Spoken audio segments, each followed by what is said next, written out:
तांबे गावाने मोलाची साथ दिली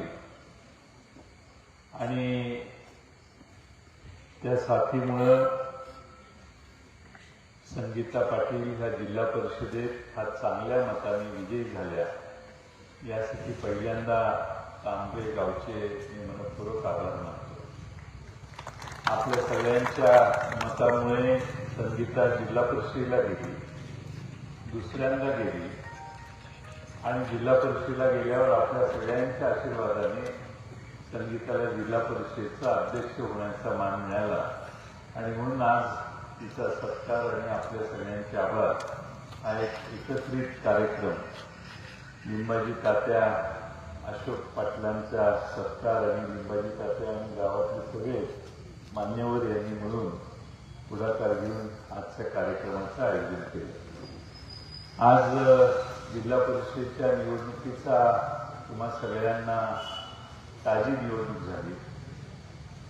या गावने मी माझ्या मतदारसंघात हे गाव आलं त्यावेळी या गावाने मी या मतदारसंघात उभा राहिलो त्यावेळी पहिल्या राऊंडला काशीगाव नव्हतं. त्यात पहिल्या राऊंड इथनंच मोजायला सुरुवात व्हायचं. त्या दरम्यान 5,000चा लीड असायचं, 5,000 आणि प्रत्येक राऊंडला 5,000चं लीड होतं आणि बाळासाहेब पाटील साक्षीदार आहेत त्या लीडचे. बाळासाहेबांचं ते ब्लड प्रेशर सकाळी 8ला खाली व्हायचं.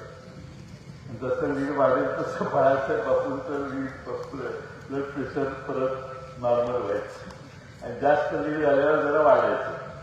त्यामुळं या अशा जवळजवळ 4-5 निवडणुका आपण आपल्या तुमच्या सगळ्यांच्या आशीर्वादाने मी विजयी झालो आणि पलीकडचा मतदारसंघ वाटायला आला त्यावेळी तांबे आणि पलीकडचा मतदारसंघ याच्यात मी कधी फरक केला नाही. जे जे शक्य होतं ते केलं. मध्ये अडचण होती काही मानसिंग भाऊंना ती माझी चर्चा झाली. म्हटलं आपल्या भागात निधी आला पाहिजे, पैसे येता कामा नाहीत, असं होणार नाही, तशी काही व्यवस्था होता कामा नाही. मानसिंग भाऊ, अजितदादा आम्ही सगळे एकत्रित बसलो. मानसिंग भाऊ तिकडे पुढे गेले.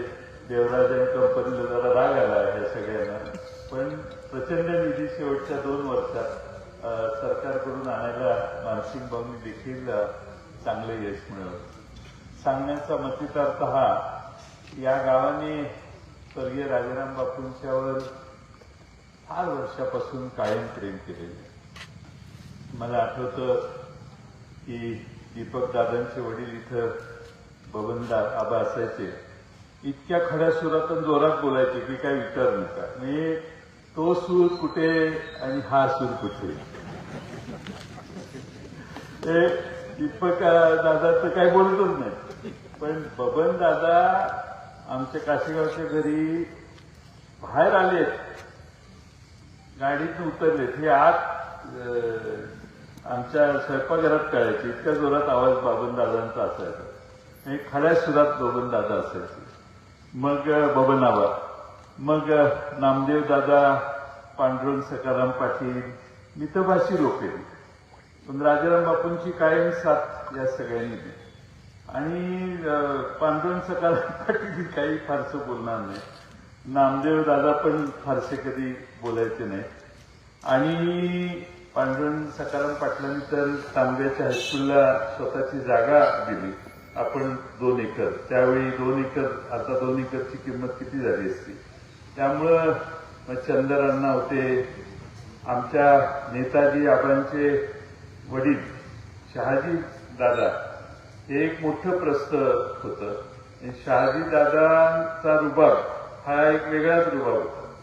आणि मला आठवतं मी फार सुरुवातीला राजकारणात जे आलो त्यावेळी इकडे एक सभा झाली.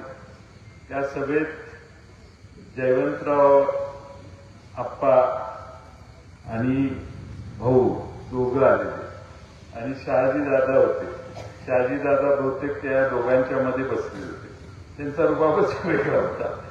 पण शहाजी दादांनी देखील पहिली निवडणूक झाली आणि नंतर आपण एकत्रित काम करायला लागल्यावर प्रचंड साथ दिली. म्हणजे नेताजी आबांचा उल्लेख केला पाहिजे की नेताजी आबांनी मग त्यानंतर कधी मागं वळून बघितलं नाही.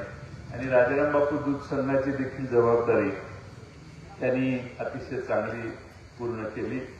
मग आनंदराव मोरे असतील, बी आर पाटील तात्यांचा तर काय विषयच नाही. बी आर तात्या एवढे पॉलिटिकल सेन्सिटिव्ह होते की सगळे सल्ले येऊन तात्याच द्यायचे आम्हाला. हे असं करायला पाहिजे, तुम्ही असं करत नाही, ह्या केलं पाहिजे. साखर कारखान्याच्या कामगारांचा विषय असायचा, पण तो शेवटचा 10 मिनिटं असायचा. आधी सगळ्या त्यांचा मार्गदर्शन आम्हाला असायचं.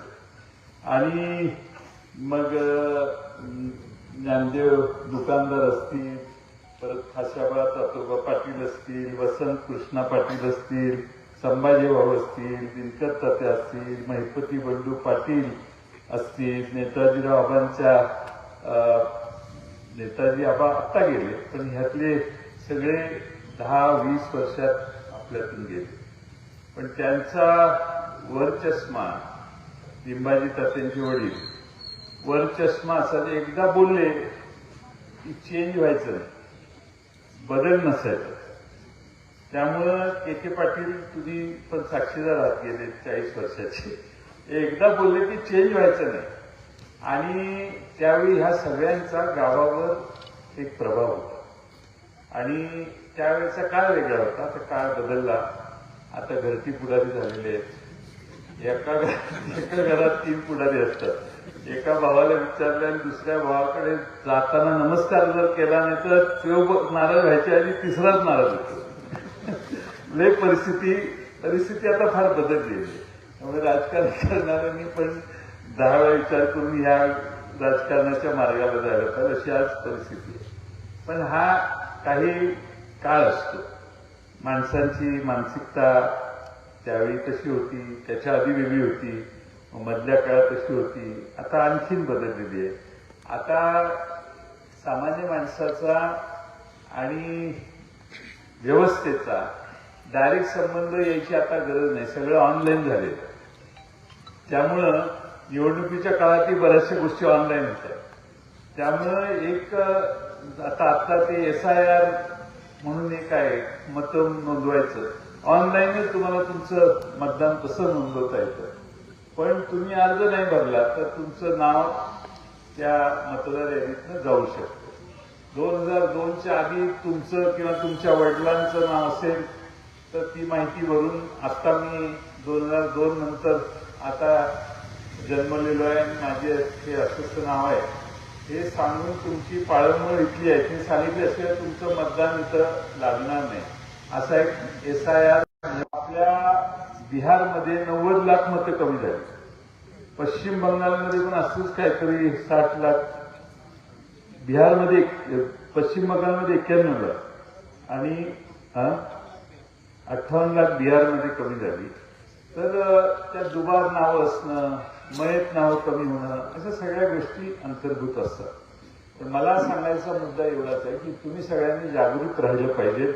तुम्ही जागरूक नाही राहिला तर मतदानाचा पंचायत समिती, जिल्हा परिषदेला तुम्ही जो मतदान केलेलं आहे ते पुढच्या 29 सालच्या विधानसभेत तुम्ही असाल याची काही खात्री नाही. आता देशात मतदारसंघाचा देखील बदल होण्याचा संभव आहे आणि मतदारसंघात मला राहून राहून तुमच्या सगळ्यांची सारखी दीपकाबा आठवण येते. दीपकदादा सारखी आठवण येते की हे मतदारसंघात प्रचाराला नाही गेलं तरी माझं जमायचं. त्यामुळे तिकडेही आता काय प्रचाराला कधी गेलो नाही मी, पण तुमचा आशीर्वाद एवढा पक्का असायचा. माझा प्रश्न असला की नेरला साधारण 1000-1200चं लीड असायचं, तांब्यात 2-2500चं लीड असायचं, पेठेमध्ये भरपूर लीड असायचं, काही विशेष मोजायला जायची गरज नसायची. आता तो भाग परत तिकडची लोकसंख्या वाढली असेल, परमेश्वराने काही आपल्याला मदत केली असेल शिराळा तालुक्यातली, तर मग आपल्याला आणखीन ही गावं आपल्या मतदारसंघात येत आहेत का हे आता योग्य वेळी ठरेल. पण सांगायचा मुद्दा हा आहे की आपण सगळ्यांनी जागरूक राहा आणि जागरूक राहून आपण आपले मतदान नोंदवण्याचं काम करा. जिल्हा परिषदेच्या निवडणुका झाल्या त्यावेळी काही मला प्रचाराला इथल्या उमेदवारांनी बोलवलं नाही. त्यामुळे मला वाटतं मी इकडे आलो नाही. नेताजी आबांच्याकडे आलो, तर त्यांच्या दारात ही बैठक झालेली. पण निवडणूक लढवल्यानंतर काय, हा विषय जास्त आता महत्वाचा आहे. ठीक आहे, झाली निवडणूक, तुमच्या आशीर्वादामुळे विजयी झाले. निवडणुकीनंतर फलित काय, आपली लोक पदाधिकारी झाली. आपले उदय पाटील शिगावचे सभापती आहेत, नव्या दमाचे आहेत, नवीन चेहरा आहे. त्यांचे वडील प्रतापराव पाप्पा हे त्या गावचे सरपंच, वारणा कारखान्याचे उपाध्यक्ष म्हणून अनेक वर्ष त्यांनी फार चांगलं काम केलेलं आहे. आणि त्यांचे वडील बाळकृष्ण पाटील हेही फार, जशी शहाजी दादा इकडे होते तसे बाळकृष्ण पाटील तिकडं शिगावला असायचे. त्यामुळं ह्या जुन्या पिढीतल्या लोकांची परंपरा घेऊन उदय पाटील आता कामाला सुरुवात केलेली आहे. ते सरपंच म्हणून गावात अनेक वर्ष काम त्यांनी केले. मला खात्री आहे की तुमच्या गावाला वेळोवेळी येतील आणि इथं आपले प्रश्न सोडवण्यासाठी तुम्हाला नक्की चांगली मदत करतील. पण ही निवडणूक लढवताना आम्ही काही कार्यक्रम जिल्हा परिषदेची जाहीर केलेले होते. आम्ही निवडून आल्यावर काय काय करू हे लोकांना आश्वासित केलेलं होतं. आणि त्यासाठी आता संगीता पाटील अध्यक्ष झाल्यामुळं त्यांनी बसून त्याचा आढावा घेऊन हे सगळे कार्यक्रम काँग्रेस, राष्ट्रवादी काँग्रेस म्हणून आम्ही जी लोकांना आश्वासनं दिली ही सगळी आश्वासनं पूर्ण करण्याचा आमचा सगळ्यांचा प्रयत्न असेल. पण 2019ला आपल्या आशीर्वादाने मी राज्यात मंत्री झालो, इथं पालकमंत्री झालो. त्यावेळी मी 2 कार्यक्रम सुरू केलेले. आणि एक कार्यक्रम होता मॉडेल स्कूल आणि दुसरा कार्यक्रम आपल्या प्राथमिक आरोग्य केंद्र उत्तम करणे, म्हणजे स्मार्ट पीएचसी असं त्या योजनेला नाव दिलेलं आहे. मला कार्यक्रम चांगला असला की काय होतं याची फक्त आकडेवारी तुमच्या कानावर घालायची आहे. 2019-20 साली आपल्या सांगली जिल्ह्यामध्ये प्राथमिक आरोग्य केंद्रात ओपीडी मला पडसं झालं, मला ताप आला म्हणून जाणारी जी लोक असतात ती ओपीडी सकाळी जाऊन लगेच औषध देऊन परत आली. तर ती 19-20 साली सांगली जिल्ह्यात 18,35,000 लोक प्राथमिक आरोग्य केंद्रात सांगली जिल्ह्याच्या जाऊन आली. मला सुरेश बाबांना हे आकडे चांगले लक्षात येतील की आता 25-26ला काल 31 मार्चला वर्ष संपलं, त्या एका वर्षात 19-20ला 18,35,000 होते. त्यानंतर मी स्मार्ट पीएचसीची योजना राबवली. हळूहळू आकडे वाढले. मागच्या 2-3 वर्षात हा आकडा जवळपास 30-35 लाख होता. या वर्षी 25-26ला 41,98,000 42 लाख लोक सांगली जिल्ह्यातली प्राथमिक आरोग्य केंद्रात जाऊन औषध घेऊन तपासणी करून आली. म्हणजे 18 लाखाचा आकडा 42 लाख झाला. कारण जिल्ह्यामध्ये स्मार्ट पीएचसीच्या योजनेच्या खाली या जिल्ह्यातल्या प्रत्येक पीएचसी मध्ये औषधं पूर्ण उपलब्ध आहेत. कमी व्हायला लागलं, औषध खपलं तर लगेच जिल्हा परिषदेकडून यायची व्यवस्था त्यावेळी आम्ही केली. आणि पूर्वी प्राथमिक आरोग्य केंद्रात कर्मचारी नाही, स्टाफ नेमलेला नाही, किंवा एक्सरेचं मशीन आहे पण टेक्निशियन नाही, टेक्निशियन आहे एक्सरेचं मशीनच बिघडलंय, अशी अवस्था होती. आज मला अभिमानानं सांगावंसं वाटतं की 42 लाख लोक प्राथमिक आरोग्य केंद्रात गेली. याचं सगळ्यात मोठं कारण सगळी औषधं प्रत्येक जिल्ह्यातल्या मला वाटतं 70 प्राथमिक आरोग्य केंद्र असतील. त्या प्रत्येक जिल्ह्यातल्या प्राथमिक आरोग्य केंद्रात औषधं नाही म्हणून गडी मागं आला असं झालं असेल असं मला वाटत नाही. आणि सगळी औषधं उपलब्ध झाली. सगळे कर्मचारी मी कॉन्ट्रॅक्टवर नेमायला लावले. जिल्हा कलेक्टरला आणि सीओला सांगून सगळे कॉन्ट्रॅक्टवर माणसं नेमली. आणि हा सक्सेस बघितल्यानंतर महाराष्ट्र सरकारने आता भाषा सुरू केलेली आहे बोलायला की सांगली जिल्ह्याचं जे स्मार्ट पीएचसीची योजना आहे ती आम्ही महाराष्ट्रात, आपला गरीब माणूस प्राथमिक आरोग्य केंद्रात जाईल. जरा पैसे असले की तो गडी कासेगावच्या खाजगी डॉक्टरकडे जाईल, नाही इस्लामपुरात जाऊन डॉक्टरकडे दाखवेल. पण या जिल्ह्यातला गरीबातला गरीब माणूस 42 लाख वेळा, मी म्हणेन की सगळे 42 नवीन लोक नव्हती तर 30 माणसं करायची 3 वेळा गेली असतील, पण 42 लाख लोक प्राथमिक आरोग्य केंद्रात गेली.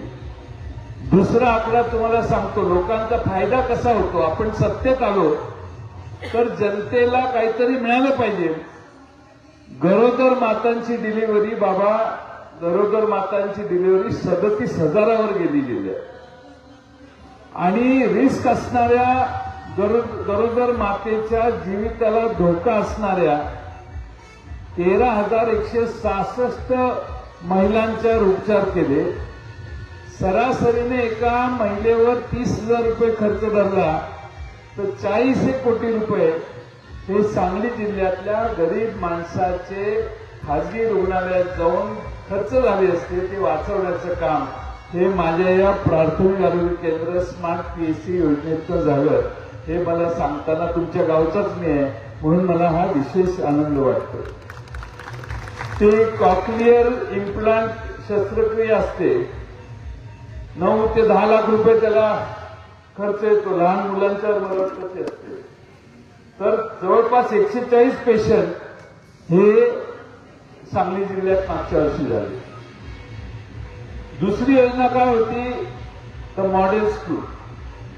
बाबा तुम्ही माझ्या जिल्ह्यातल्या मॉडेल स्कूल ज्या गावात झाले त्या कुठल्याही शाळेला भेट द्या, मॉडेल स्कूल झालेलं असेल तर 550 शाळा मला वाटतं आता मॉडेल स्कूलमध्ये कन्व्हर्ट झाले. अजून बऱ्याच आहेत पण हळूहळू करतो आम्ही. मॉडेल स्कूलमध्ये पूर्वी स्वर्गीय राजाराम बापूंनी या भागात जिल्हा परिषदेच्या शाळा लोकल बोर्डाचे अध्यक्ष असताना बांधल्या, जतला बांधल्या, शिराळ्याला बांधल्या. त्यावेळेची जुनी पद्धत सरवायची किंवा फरशा घालायची, दगडी बांधकामं ही सगळी चेंज करून आम्ही या जिल्ह्यामध्ये नव्या शाळा बांधायचा कार्यक्रम हातात घेतला. ज्या 20 वर्ष, 25 वर्ष, 30 वर्ष जुन्या आहेत त्या इमारतीमध्ये आम्ही फरशी, खिडक्या, दारं, फळे, ब्लॅकबोर्ड हे सगळं पूर्ण बदललं. डिजिटल ब्लॅकबोर्ड हे प्रत्येक शाळेला द्यायची व्यवस्था केली आणि लहान मुलांचं शौचालय, मुलांचं वेगळं आणि मुलींचं वेगळं. हॉटेलमध्ये एखाद्या 5 स्टार हॉटेलमध्ये नसेल एवढी स्वच्छतागृह आम्ही त्यांना बांधून दिली प्रत्येक शाळेला. शाळेला कंपाऊंड नसेल तर शाळेला कंपाऊंड दिलं, ग्राउंड असेल तर ग्राउंडवर खो खोचे, कबड्डीचे सगळे खेळ होतील अशी मैदानं तयार करून दिली. या जिल्ह्यामध्ये 550 शाळा मॉडेल स्कूलमध्ये आल्या. लोकांना देखील या प्राथमिक शाळेत प्रवेश घ्यायची इच्छा वाढली आणि त्याचा परिणाम काय झाला तर यंदाच्या वर्षी शाळेला पात्र, प्रवेश घ्यायला पात्र अशी विद्यार्थ्यांची संख्या जिल्ह्यात 18,281 होती. मग खासगी शाळेत पाठव, इंग्लिश मीडियममध्ये पाठव, इकडं पाठव, कराडला पाठव, सांगलीला पाठव, वडगावला तिकडं, शेगावच्या पलीकडे गाव आहे तिकडं पाठव, आष्ट्याला पाठव, इस्लामपूरला पाठव.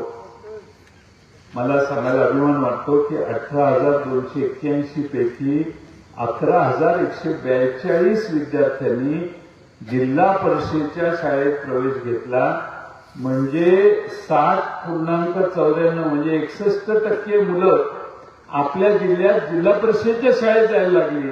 जे प्रमाण पूर्वी 30 आणि 40% होतं ते प्रमाण बदललं. अजूनही प्रवेश प्रक्रिया चालू आहे. तो कदाचित आकडा 11,142 कदाचित 11,500 पर्यंत जाईल. पण या जिल्ह्यामध्ये प्राथमिक शाळेवर देखील आज सामान्य माणूस अवलंबून राहायला लागला. हे आमच्या कामाचं मोठं फलित आहे असं मला वाटतं. या योजनेमध्ये सामान्य नागरिकांनी देखील मदत केली. 7.5-8 कोटी रुपये लोकांनी स्वखर्चाने शाळांना देणग्या दिल्या. शाळांना टीव्ही दिले, कॉम्प्युटर दिले, काय आणखीन दिलं. आम्ही त्या मुलांना शौचालय, त्याच्या बाजूला हात धुवायचं स्टेशन ग्रॅनाईटचं बांधले. ग्रॅनाईटचं 25-30 वर्ष अजून त्याला काय होणार नाही एवढी चांगली ग्रॅनाईटमध्ये आम्ही हँड वॉशिंग स्टेशन त्या ठिकाणी लहान मुलांच्या हात धुवण्यासाठी त्यांच्या उंचीला साजेशी अशी केली. हे गुणात्मक परिवर्तन सेवेतून जर झालं तर जनता त्याची सेवेचा लाभ घ्यायला जाते. लोकांचा व्यवस्थेवर विश्वास उडला तर लोक या अशा नादाला लागत नाहीत. मग काही थोडा कर्ज काढतील, काहीतरी करतील, पण मोठ्या शाळेत पोरं गेलं पाहिजे हा अभिमान दुराभिमान बाळगून महागड्या शाळेत मुलं पाठवायची लोकांची पद्धत आहे.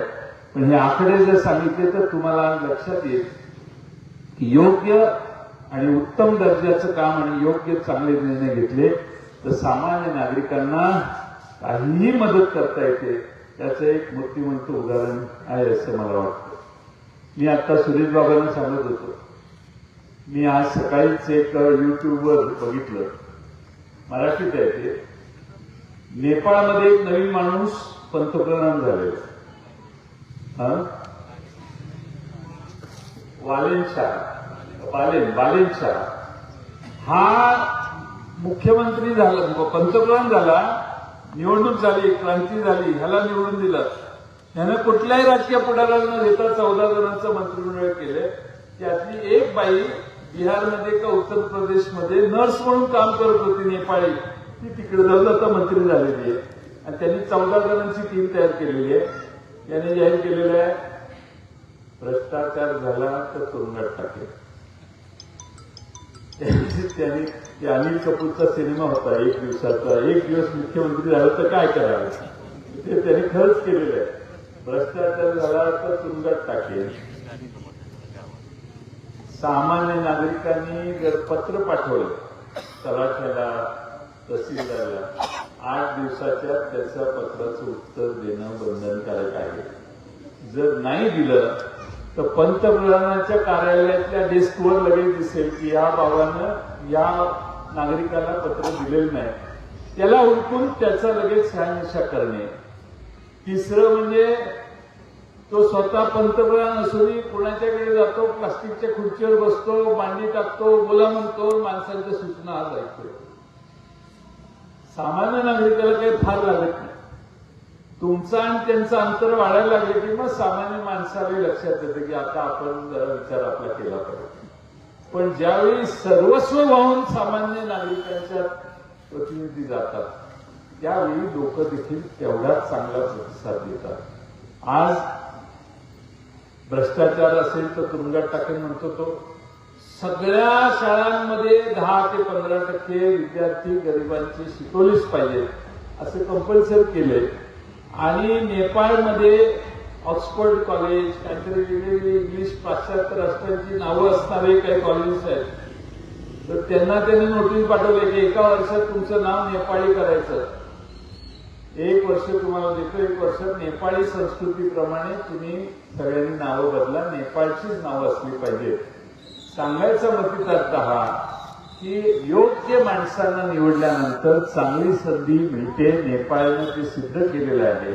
आणि नेपाळमध्ये जी अंधाधुंद होती, भ्रष्टाचारी, त्याने 7 देशाचे राजदूत, संकेत काय तर राजकीय कनेक्शन असणाऱ्या कुणाला राजदूत करायचं नसतं, तर त्यांच्या त्या घटनेत पण आहे. तर 7 राजकीय कनेक्शन असणारी माणसं जी गेली त्यांना त्याने परत बोलवलं, या मागे म्हटले, त्यांचं राजदूत पद काढलं, नवीन माणसं तिकडे नेमली. सांगण्याचा मतितार्थ की तुम्हाला जमलं तर नेपाळ प्राईम मिनिस्टर गुगल करून बघा काय येतंय, ही सगळी माहिती कदाचित तुम्हाला त्यात मिळू शकेल. आणि म्हणून आपण आपले प्रतिनिधी निवडले, पंचायत समितीचे आणि जिल्हा परिषदेचे निवडले, त्या सगळ्यांचा सत्कार करण्यासाठी आपण या ठिकाणी एकत्रित आलात. सत्कार हे कारण आहे, पण त्याचबरोबर मार्केट कमिटीचे चेअरमन म्हणून डॉक्टर अशोक पाटलांची निवड आज झाली. मी राजकारणात लहान असल्यापासून डी पाटील गुरुजींना बघत आलो. राजाराम बापूंच्याकडे यायचे, त्या काशीगावच्या बाहेरच्या ते सर्किट हाऊसचा बंगला आहे ना, त्या रेस्ट हाऊस, तिथं डी पाटील यायचे, दीपक दादांचे वडील यायचे.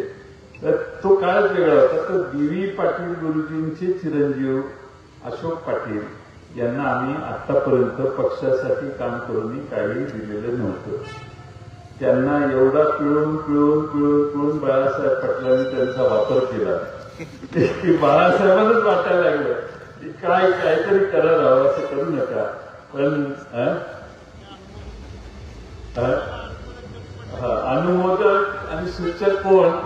काँग्रेस कमिटीमध्ये डॉक्टर बसलेले आहेत, त्यांची सही घेऊन या.